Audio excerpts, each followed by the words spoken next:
I went vegan in 2009. Things were a lot different then. Being vegan wasn't trendy or popular, and most people didn't even know what it meant. And we definitely didn't have all of the amazing vegan substitutes that we have now. Those first few years were not easy. So today I'm gonna share a few things that I wish I knew then that would have made those early days just a little bit better. The first thing I wish I knew was that I would not automatically get unconditional support from my close friends. I would have honestly been happy with a little curiosity, maybe some skepticism, but the reactions I got were pretty defensive, not supportive at all. You would have thought that I told them that they should go vegan, but that's not what I was saying. I was just sharing my revelation and decision. And in those early days, without someone to talk to about this major decision, I felt pretty lonely. I also wish I knew that I would need to step out of my comfort zone and find new friends. I'm not extroverted at all. Don't make a lot of new friends, and I like to keep a pretty tight circle, but I knew I needed support. So I got online, I found meetup.com. I searched my area, I found the Vegetarian Society of Richmond, and I started going to their monthly potlucks. Now, the food wasn't amazing, and the people were a lot older. They've been vegan or vegetarian forever, but they were so kind and welcoming. And I didn't have to worry about whether the food was vegan because everything was vegan. It was such a relief. The cool thing was that sprinkled in with the seniors were a few people around my age, and I guess I looked friendly enough that they invited me to hang out with them. For many years, they were my core group of friends. We went out to eat, had potlucks, pizza parties, Super Bowl parties, cookouts, went to festivals. It was great. I really miss them. I later connected with another group of really great vegans in my city. So, if you're new, I know it's hard because of the you know what, but try to meet some local vegans. They're out there.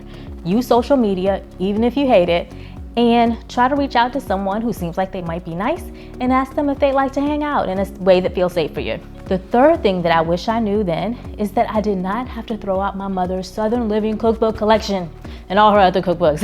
It might sound silly, but this is a big regret of mine. I think about it a lot. And this is a huge reason why I encourage people to learn how to veganize recipes instead of looking for new vegan recipes.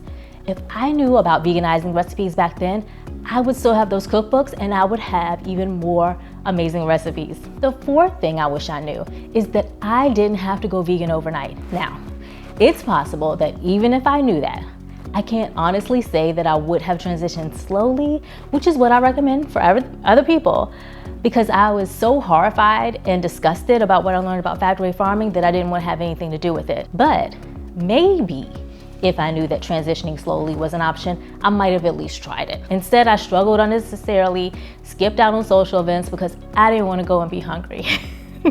The last thing I wish I knew is that I didn't have to give up on my favorite foods. I eventually figured it out, and that's what started the channel. But in the beginning, I didn't have a good outlook about my options. I came into this world as a preemie, and according to my mom, it took me a while to gain a good appetite. The doctor said, "Oh, don't worry, she'll eat when she's ready." Let me tell you, once my appetite kicked in, you could not pull me away from the table. I love to eat.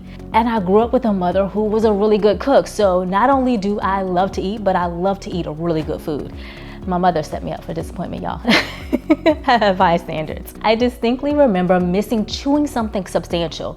Going from eating meat to just eating vegetables is really a shocking experience, and it's kind of a letdown, not very satisfying really.